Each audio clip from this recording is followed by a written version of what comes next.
Time is X minus 10, 9, 8, 7, 6, 5, 4, 3, 2, 1, 0.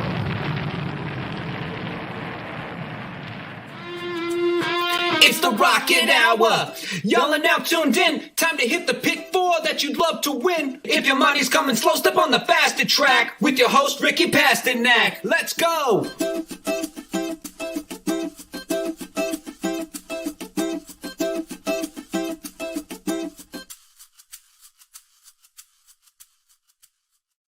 What is up, everybody? Welcome to another edition of the Rocket Hour. I'm going to be your host right here. Ricky, got you here, man. We're about 40 minutes late, but it's for good reason. Your product, man, it's on the site. It's doing well. It's caused some issues, but they're all fixed now. Ricky, how's it feel to have the product on the website, on the handicapping product page now?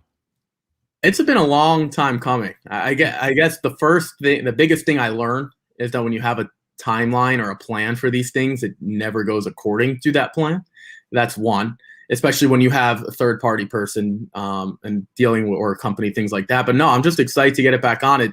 No surprise that the product caused an issue because I'm always causing issues, so that goes hand in hand.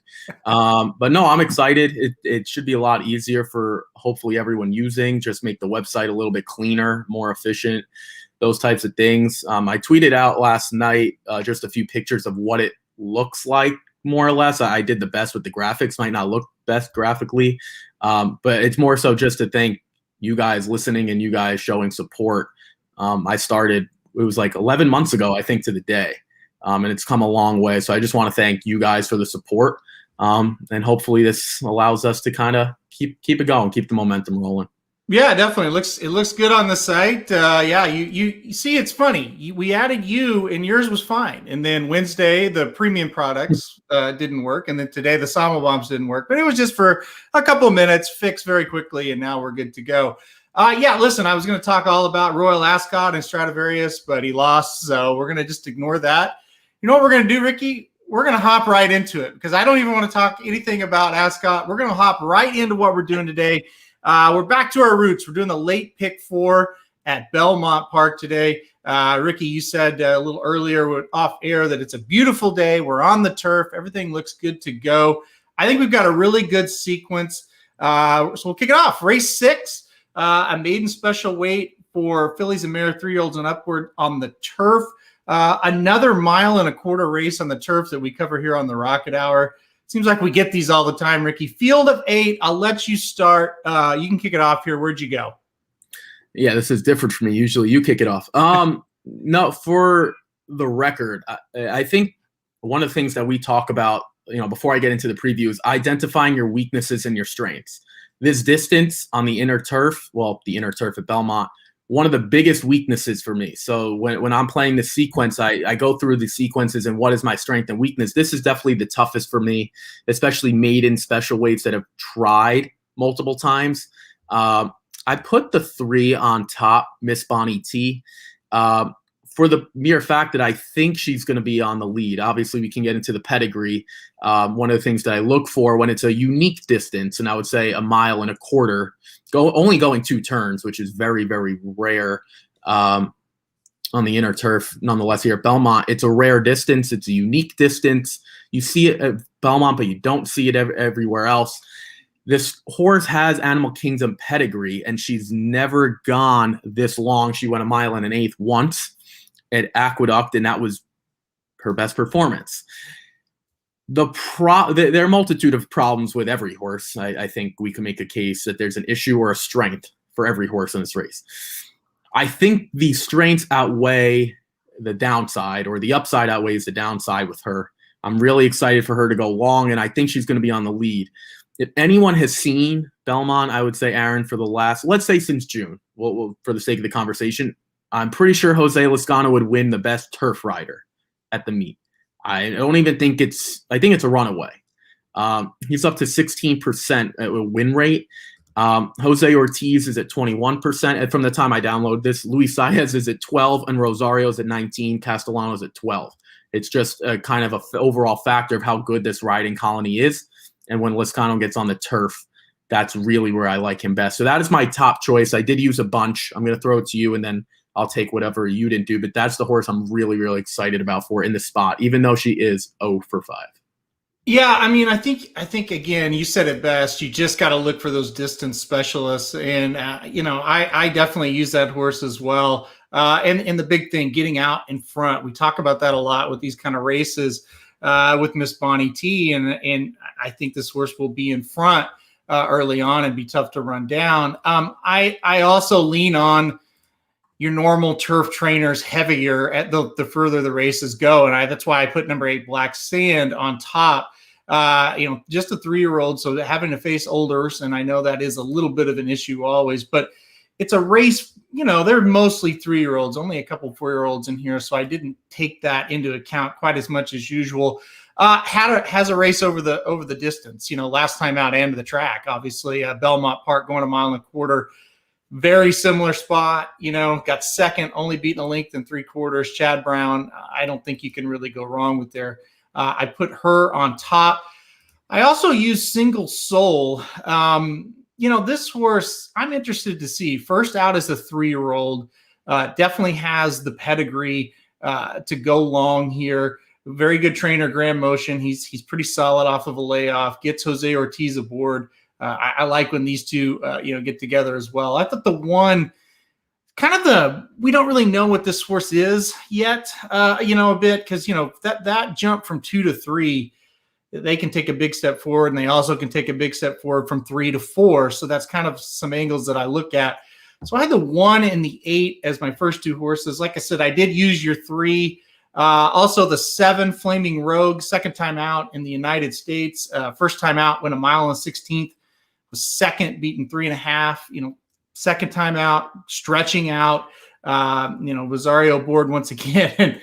Joel has had some rough couple of weeks, or at least week and a half, but we always kind of say with Joel, if he's riding poorly one week, bet him the next, because he shows up and runs a lot better. So I went 1, 3, 7, and 8. Did we miss anybody there? Is there anybody left for you to talk about there, Ricky? Yeah, I used the 4.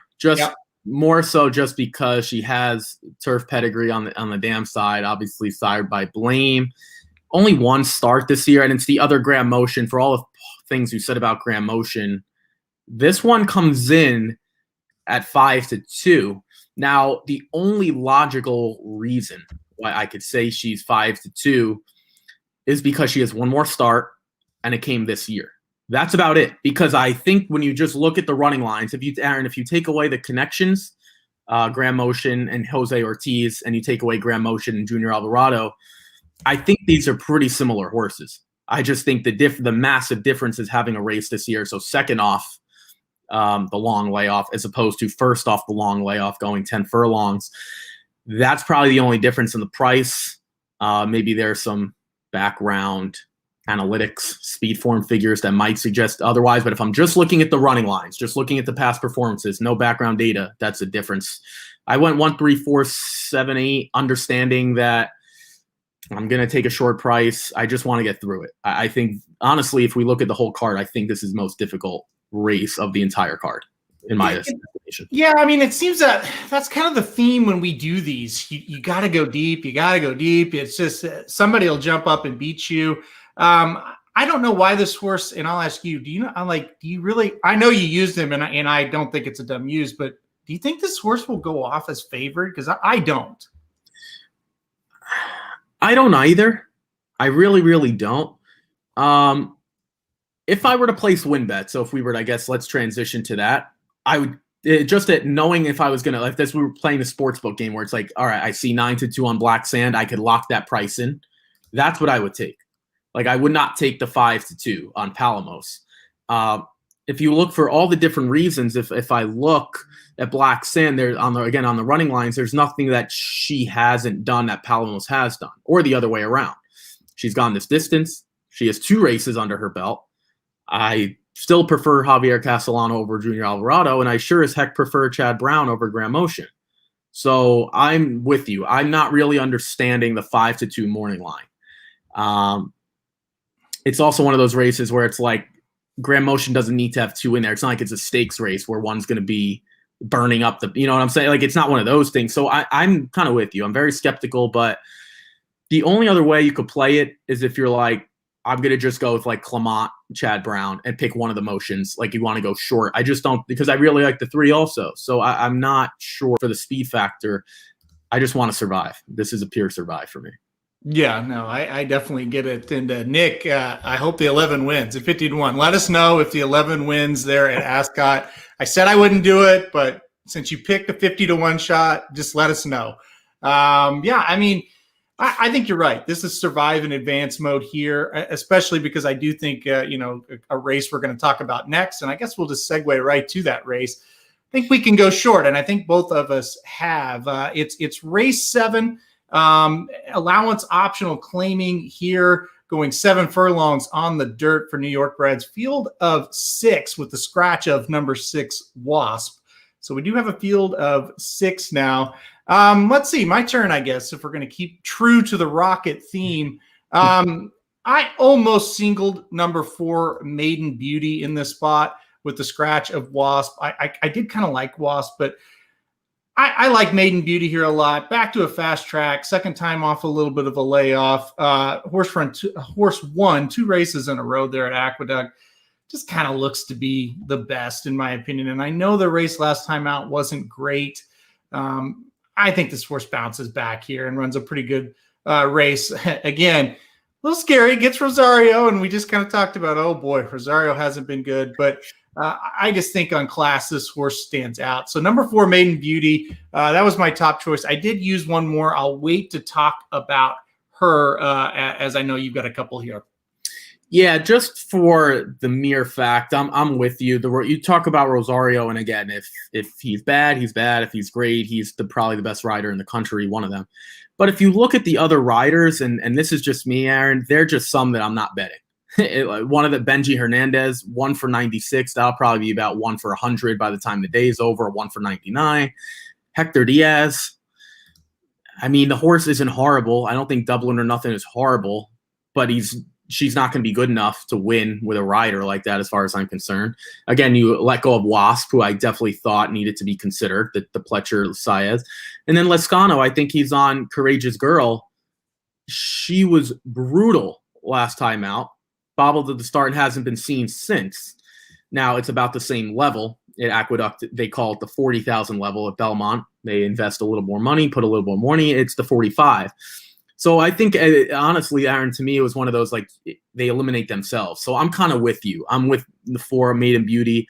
The one I was interested, though, was Fair Regis, and here's why.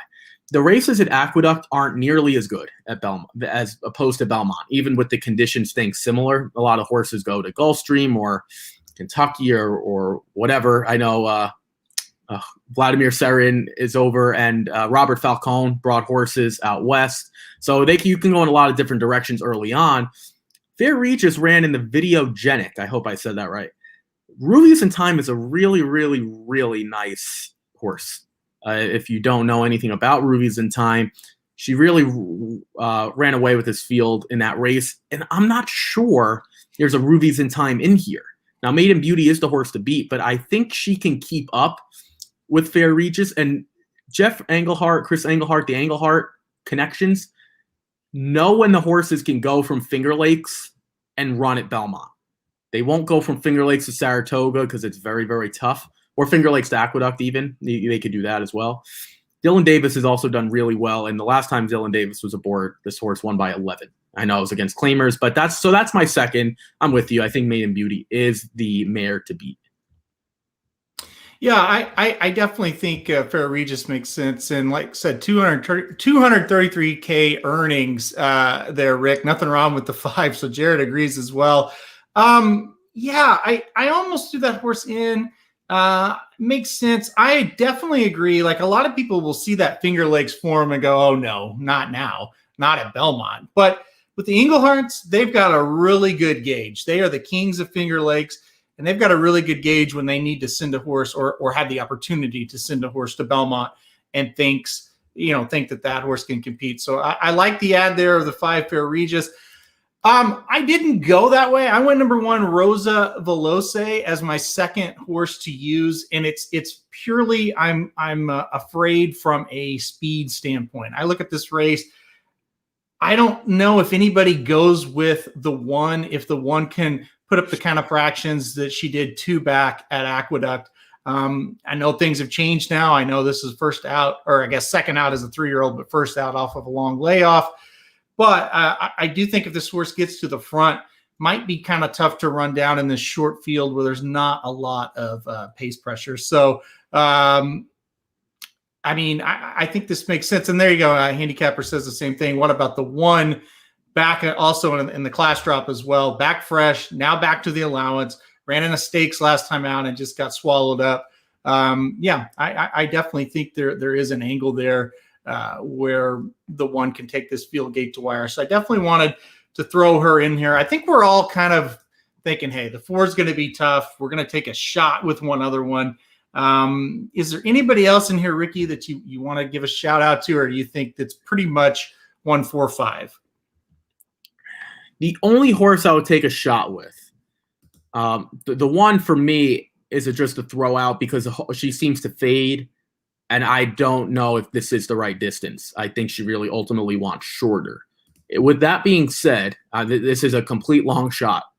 I'm looking at the 7, and here's why. The 1's going to get to the lead. She has to. If she doesn't get to the lead, I think her race is over relatively quick.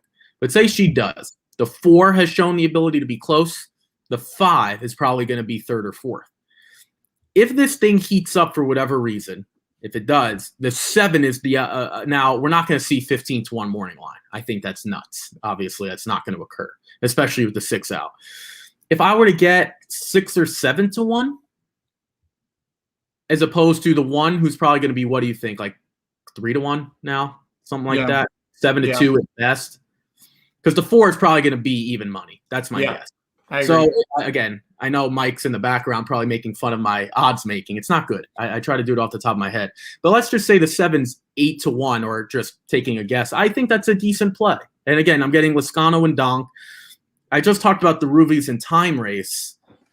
Maybe she just didn't have it that day. Maybe she was catching a fast. It was 22-3.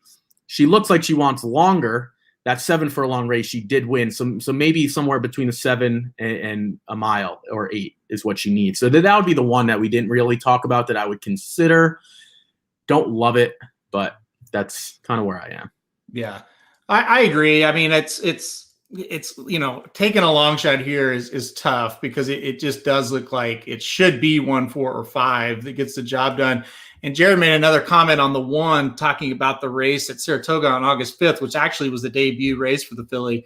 She won. And so if you look at it, it's like, okay, she broke her maiden on debut, goes into a stakes next out, over her head, gets smoked, then goes to the turf in a stakes, gets smoked, another stakes, and then back to the allowance and wins, another stakes. So if it's not a stakes race, the horse is 2 for 2. So that is another good angle here. The commenters are making me more and more confident in this one. So sometimes that's what's good about the show.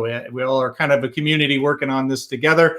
Let's go to race 8 now.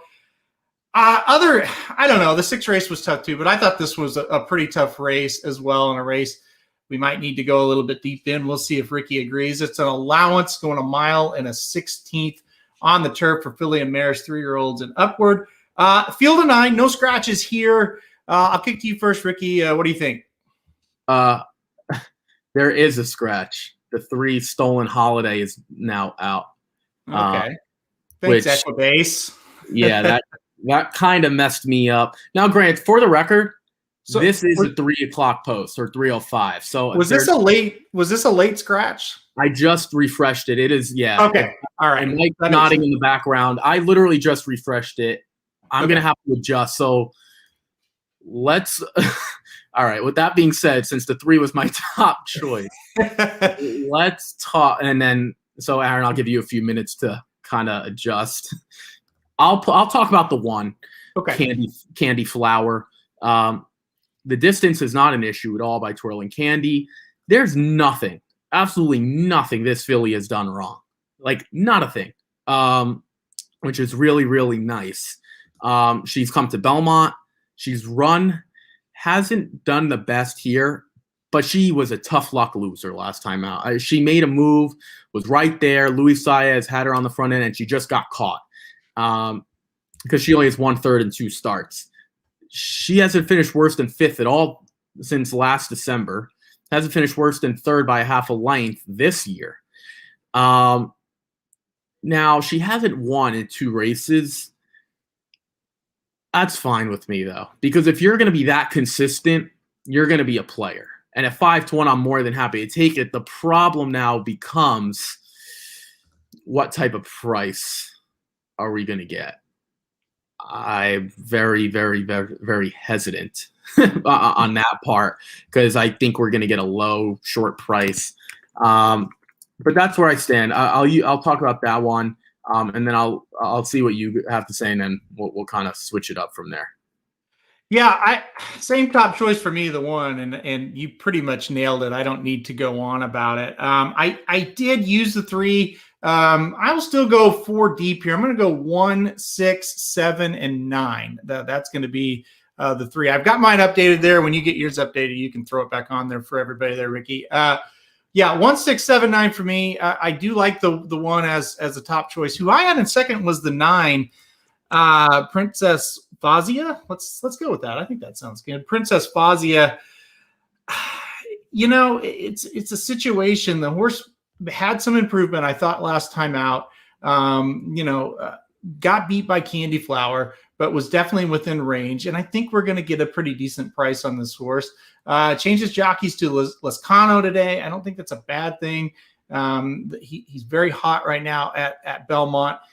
And it's kind of a race where everybody just kind of looks the same to me. So I think Trip is really going to dictate who wins it. And so if I like the 1, I think I kind of have to like the 9 a bit, because, she was right there with her in that last race. So 1 and 9 were my top 2. I'll talk about the 7 just for a second here. Star Divine, also a horse I used. Probably a deserving favorite. I don't know if I would play a win wager on this horse. I do think she needs to be on the tickets. Broke the maiden on debut, and then went to Belmont in a grade 3 race last time out. Only lost by a length. She's going to be right there. So I think the 7 also a very logical play. I'll kick it to you, though. You can kind of talk about some of your other ones now that you've got it adjusted. Yeah, I'm still all over the place. I put Princess Fazia now on the ticket. Star Divine. I don't know if we're gonna get a price. We didn't really talk about a Purite. I think I'm saying that right. Mm-hmm. By Summerfront, more than enough turf pedigree there. I'm not really sure what happened last time out, to be entirely honest. When we talk about longer prices, she was a pretty short price. I guess that's 7-2, and she was horrible. She was wide the entire time, even though the fractions were relatively slow. She just wasn't good. I'm willing to give her another shot here, because if you look back, there's a lot of solid running lines prior to, as late in October, November, at Belmont Aqueduct and down to Gulfstream. I'm willing to give her one more shot at a price. I think she's got enough value. We'll see if it's a Todd Pletcher effect. How much money does she take? If she goes off at 3-1, then we know she's going to run. If she goes off at 6-7-1, 8-1, then we know she's just not that good anymore, and she'll probably be in for some sort of tag, or maybe a starter allowance where they protect her, but it's not as high. So that's where I went. I went 1, 2, 7, 9. At the end of the day, I ultimately believe she's not good enough, but I'd like to see her off an awful effort, because if we look at the race 2 back, which is allowance optional claiming 25,000, at Gulfstream the purses aren't as strong sometimes, so don't look at the actual connections or something like that. She was decent, so I think she's got the ability to kind of do that again. So that's what it is for me. I'll take a shot with her there. Yeah, I don't like that, or I don't hate that, I should say. I don't hate that play at all. I just think, can we project a little bit of improvement? Yeah, I think we can. I think you made some cases for it. We both used 1, 7, and 9. are different horses. You use the 2, and I use the 6, Ice Princess. From a class standpoint, she certainly looks to kind of be a standout. The big deal here is first time on the turf, and first time on the turf after 10 starts. I originally did not include Ice Princess because of that reason. I thought, if they thought this horse was really a turf horse, they would have put her on it a little bit earlier. But she kind of sneaks on my ticket now with the scratch of the 3. A couple things. 2 times in a row, this horse was 3-5 and gets second. So obviously you look at it and go, man, this horse has been really disappointing as the favorite. So yeah, maybe there's a reason to just say, hey, we haven't been able to get her a win. Let's try the turf. And the big thing I ended up throwing her on here, the connections. I mean, I trust Danny Gargan, and obviously getting Irad is a huge bonus. I just think Irad's not out there to waste time. There is some belief that this horse can kind of improve on the turf, or at least run a race that's competitive here. Did you consider the 6 at all, or was that one just a toss? I just looked at her last time out, and now getting back to the turf, that's probably the best thing going. She's never been on it. I'm with you, though. I just kind of looked at it like this. She just looks like one of those horses that's always going to run well, but isn't going to win. Now, I'm with you on the connections type of thing. We talk about a horse. One of the biggest things I like to talk about is a horse's story. What is the story? Why? How does she end up here? That's the way I'm talking about. Mm-hmm. May 1st in the fantasy, obviously, and she's continuously gone down. She ran well in the Comley Stakes here at Aqueduct, and then ran in a race at Laurel. Hasn't won. She hasn't won in a very long time. Very, very, very long time, over a year. They had her on a sloppy surface. They try to keep it was a 5-horse field. She was introduced 6 wide by Kendrick Carmouche. There's only 5 horses in the race, so someone figure that one out for me. It's really tough to do. You're supposed to win at 3-5 twice. That's my biggest concern. Like, I just can't trust her. That's what it comes down to. She's talented, but Aaron, 3-5. In a field of 6 on a fast main track, sloppy, same circumstances, run second in a worse performance, 3-5. It's just not a horse I want. But she's not talented by any stretch. So, yeah, I get it. I definitely get it. It's one of those things. I almost just went 3 deep, and I thought, if I hit this thing, or if I miss this thing because of Irad and Danny Gargan, I am going to be pretty pissed. This horse is a disappointment. And really, that's the only way you can kind of put it. They definitely thought this horse was going to be a stakes caliber after those wins against New York breds, and just hasn't come to be against open company. So we'll see what happens. Yeah, it's going to be pretty interesting to see how this horse kind of takes to the surface. We'll get to some comments. In the 8th, the number 9 was very live and a value play. Yeah, I don't know the value now with the scratch of the 3, but I still think, the horse has got a pretty big chance. And then looks like you're coming on the 9th. So we'll get to the 9th, Jared, and we'll talk about that race as we move on here. And it's one of those fun maiden claiming races on the turf, going to mile 16th to close out the card. It's just kind of what you have to deal with in these New York races, and really a lot of the bigger tracks. That's how they do it. 3-year-olds and upwards, and this is also New York bred as well. So pretty tough to close it off. Maiden claiming New York breds on the turf. I'll kick us off here. I put the 3 on top. It's just one of those deals, right? The 3 should win this race. But drop down to this level last time out. Looked to be pretty good. Looked to have a fair shot. Got beat and lost by 2 1/4. So, but on paper, the horse looks like he should be able to wheel right back and get the win here. Gets Jose Ortiz aboard today. To me, that's a little bit of an upgrade, and that's a telling sign. I think the 3 looks tough. That's who I put on top, Ricky. Did you put the 3 on top, or did you go elsewhere? I had a really, really tough time with this race because of everything you just said. I didn't use the 3, I believe, on any ticket, on any ticket. And here's why. It's not even about what she's done.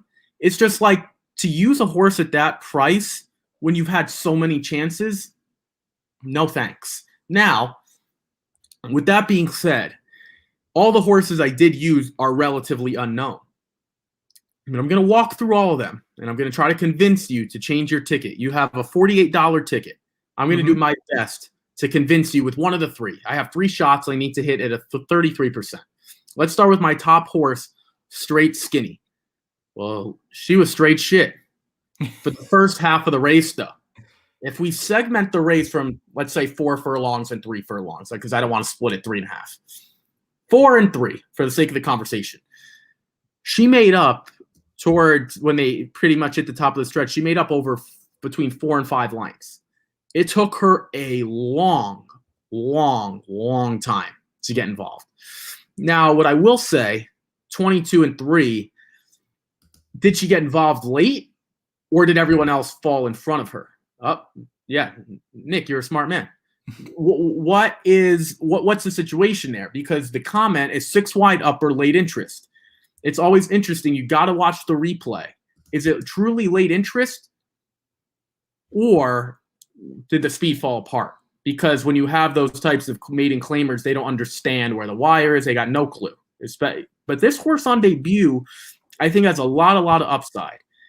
Mark Hennig is one of those trainers who does really, really well in these spots, like a David Donk, Bruce Brown, some of the, not the high profile trainers sometimes, but Rudy Rodriguez, they do well here.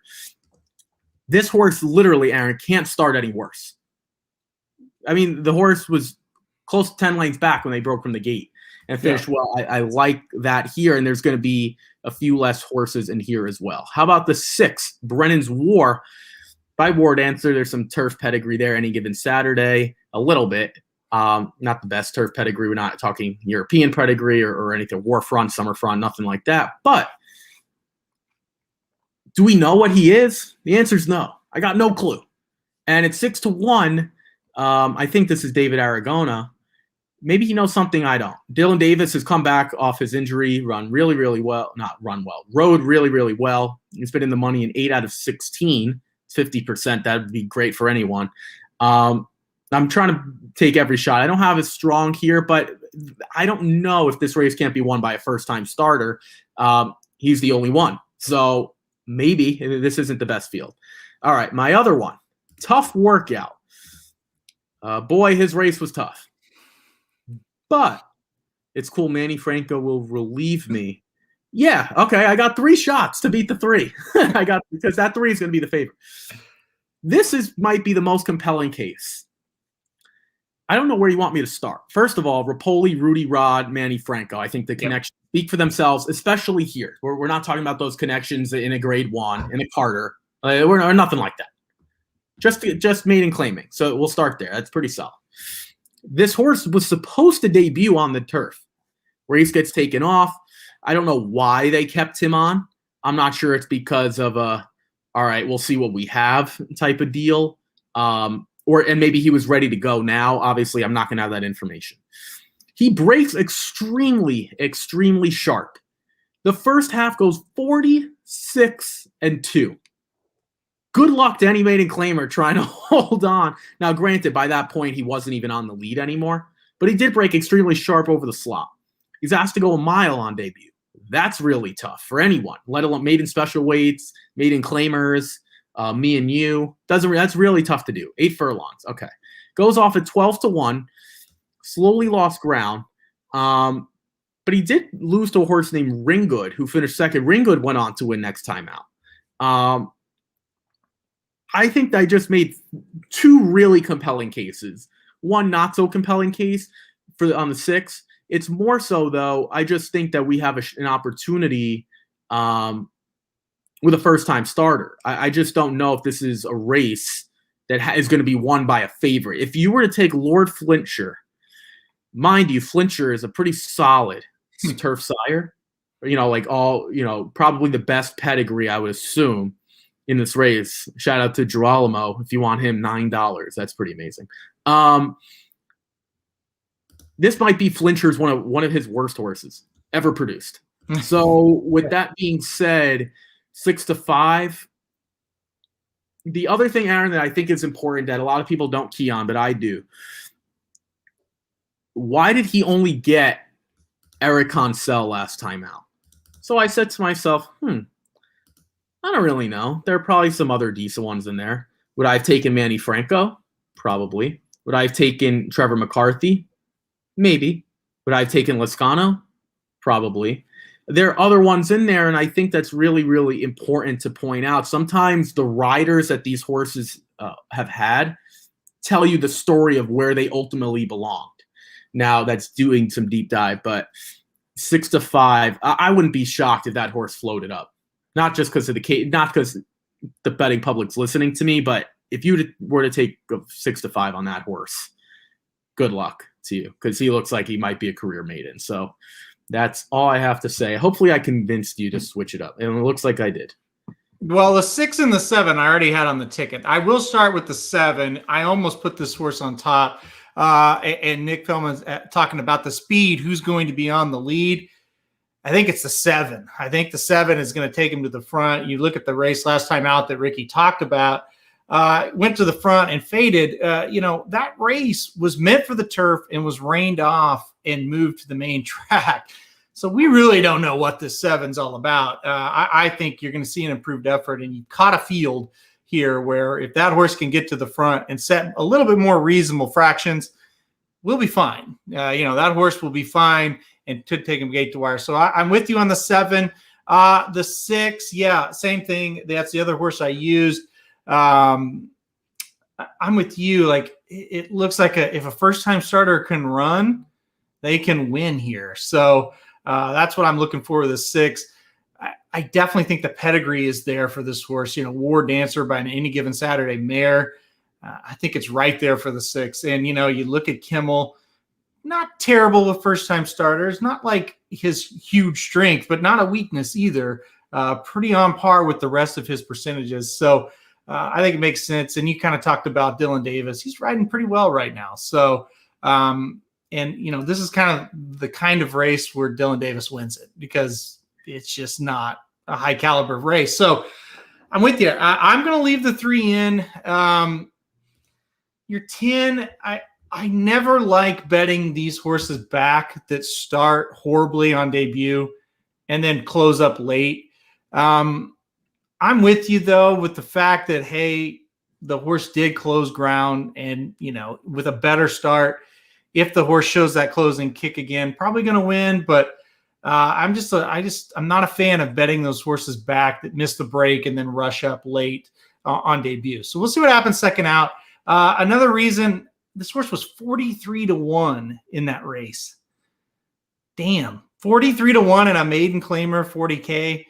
That just tells me that I don't think anybody really liked this horse, for the debut there. So I don't think it's a terrible use. I did go against, though. I just went the 3 deep. Listen, the race is kind of crazy. Is there anybody else you want to talk about here before we recap the tickets? This race, I wouldn't be surprised if this race was won by a long shot. So with that being said, because I love everything about Naira, this has been my biggest gripe. A lot of people have payouts, and I'm not even asking for more money. That's not what I'm asking for. I'm just asking to throw this ridiculous race somewhere else. Do not end it. Do not end sequences this way. It doesn't have to be a stakes race. It doesn't have to be an allowance optional claiming. Even if it's a regular claiming, do not end it with horses that are never going to win. And this is the type of field that, Aaron, the minute that whoever wins, say it's the 3, he finally wins, this is a horse you mark down that you never want to play, ever. So why are we ending potential pick 6s for $1? Could be 6, 7, 8, 20,000. Pick 5s for 2, 3,000. We're ending it with the horses that really should just be hanging out on a farm. So that's my biggest gripe. If there was a horse at a long shot, at a big long shot, that I would want to take massive long shot, It's the 5. Federspiel. I don't know. This horse is going to try the turf for the first time. Well, no. This is like 10-1 or higher for me. Oh, I'm not. You're going to get every bit of that. This horse shouldn't be anything lower than 50-1. But good on a sealed surface, made in special weight. All right. I mean, clearly he didn't belong there. Then goes to a sloppy waiver made in claiming. 5 wide into the first turn. I mean, Kevin Gomez, you might want to do a little bit better with that one. Okay. Bruce Brown, I respect a lot. Mike Luzzy, this is the race where he wins. If we were to look up his 3 wins, it's probably at a level. You know what I'm saying? Like, there's just some riders, like you said about Dylan Davis. You want to talk about riders who win at this level? It's Mike Luzzy. Mike Luzzy is probably not winning at anything other than New York bred maiden claiming. That's my guess. If we were to look up his 3 wins, or as in the money finishes. So I would take a shot with the 5 if I had to pick 10-1 or higher. So that I'll leave that to you. Yeah, no, I get where you're going, but oh boy, that horse looks bad. But maybe the turf just wakes him up. Who knows? But he is pretty bad. He is pretty bad. Listen, Jared Bush is really confident in the 7-10. Book that. So 7 and 10. And yeah, I mean, I think we both kind of talked about that. We could see it. I should say, he says 11 will get in the trifecta. I forgot to read them off. 11, 12, and 1A have scratched. So 11 has scratched out of the race. But yeah, maybe if he was running. For the record, there are no MTOs today. Correct. It's a beautiful day. So if you see MTO or a little section of a marking, they will not be running. It's absolutely beautiful. It's supposed to be nice all weekend. Jared Bush says, I think more realistic shot is the 8. Can it happen? Looking at the past performances here, last time out was 4th, beaten 8.5 in a maiden claiming $16,000 at Gulfstream. That's kind of their lowest level. Second off of a layoff, second after being gelded. You know, I don't see it, but I don't see the 5 either. I mean, maybe it is a little more logical, but I don't know. This horse doesn't look good either. No. Yeah. The answer is, can it happen? That's the name of the horse. No. Absolutely not. Yeah. No, I'm not trying to be. I have not a gripe with Tim Hills. People have been telling me about Tim Hills horses like Monmouth and the Mid-Atlantic, we'll say. Uh-huh. Never in my life would I bet Tim Hills. Never. You know what the best thing has for this horse? Kent Barrows. That's it. Yeah. He doesn't have a good rider. He doesn't have a good trainer. He's been on the turf. He's gone this distance. At least a 5, there are a lot of unknowns. Mind you, Bruce Brown is a much better trainer than Tim Hills. At least if you're going to take, for all the points I made on the 5, just say this is your sportsbook odds or cards odds, and I could book a bet 50-1 versus 12-1. There's no way I'm ever taking the 8 at 12-1. That's just, it is what it is. The 8's going to float up to 20-something to 1. Guaranteed. Yeah, I think the 8 will be 20 or so to 1. Jared says, look at the Monmouth race. Even the one on, September 27, 2020, I still don't think that race is quite good enough. I know it was 4th, beaten 3 in a maiden special weight, but the number, for me at least, the number I'm looking at came back slower than say the race at Aqueduct and then even the race at Gulfstream last time out. So yeah, listen though, here's the thing. I don't think either one of us are going to play the 5 or the 8. The question of, is there a long shot that can make an impact? But it's not like we're running to the windows to bet either one of these. So I don't think it can happen, as Ricky would say, for the 8 or the 5. So to Jared Push's comment here, there have been a lot of races since then. It's one thing if he hasn't run since then it's like, all right, off the long layoff, maybe. If I'm just going off of his one race on September 27th, potentially. But he ran against literal losers last time out. It wasn't good. So I would take the 5 at 12 to 1 versus and the 8 at 50 to 1. I think that's the way the odds should read. But David Aragona knows more than me. Yeah, he does a pretty decent job. He's pretty does. good. He's pretty good. Here's a question before we wrap it up: are we getting 6 to 1 on the 6? So honestly, if we don't, it's probably a good sign. Well, so here's what I'll throw with another question. I'll answer this question with another question. Does the betting public think the 3 is just the best horse and it's not even going to be close? If the answer to that question is yes, then we will get 6 to 1. If Lord Flincher floats up to 5 to 2, someone else has to take money, which means the 6 and probably the 10. Yep. I believe the 10 will be the favorite if the 3 floats up to anything higher than 2 to 1 or 5 to 2. That would be. I would say this on the 6. Watch the very first click of the tote board. If the 6 opens up at like 2 to 1, let's say, or 3 to 1, probably means that somebody likes that horse. If it opens up and it he's kind of right where the morning line is, probably means there's not really any steam. So 3 will definitely be favored. It's just, will he be 3 to 5 or will he be 2 to 1, 5 to 2? That's what Ricky means by that. But yeah, he definitely will be the favorite. So if he gets pounded, then you're gonna the 6 is really gonna float up there. You think he's gonna be 3 to 1? If he's 3 to 1, then you're probably not getting 6 to 1 on the 6. So I think he'll be a little shorter than 3 to 1. You're gonna need that close to 6 to 5. Like, if we're gonna be brutally honest. Yeah. So that's where I stand. Yep. All right, Ricky, let's recap it. I'll let you go first there. Kind of recap your ticket and tell us what you're thinking today.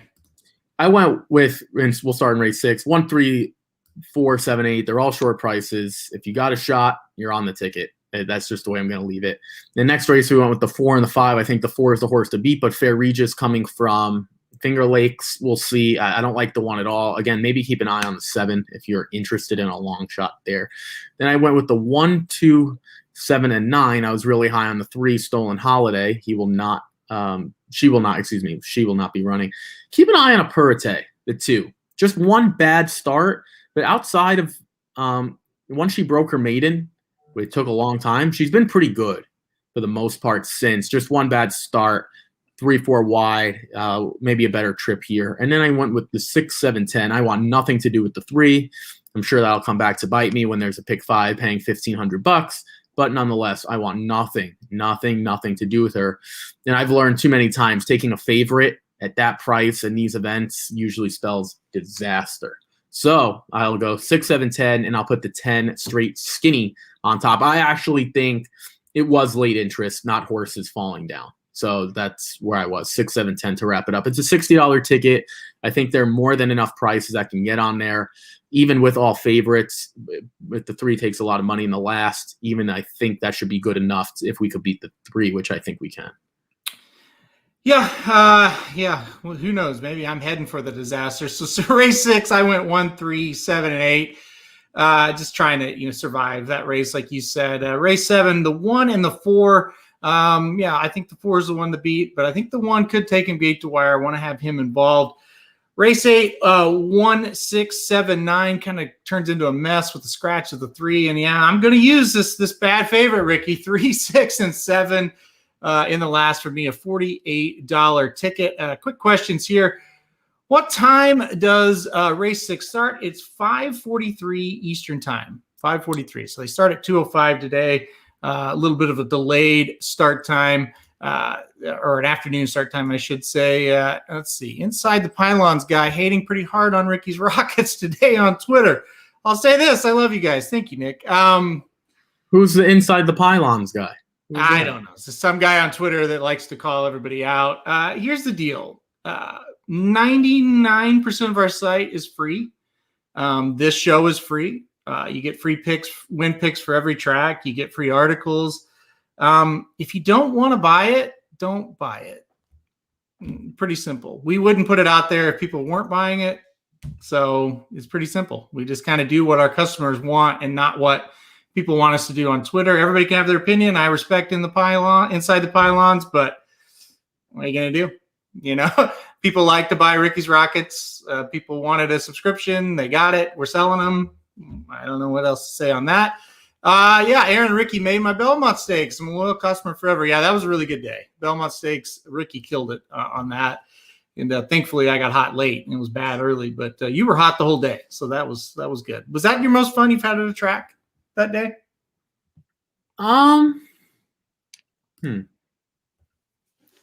In terms of caching, yes.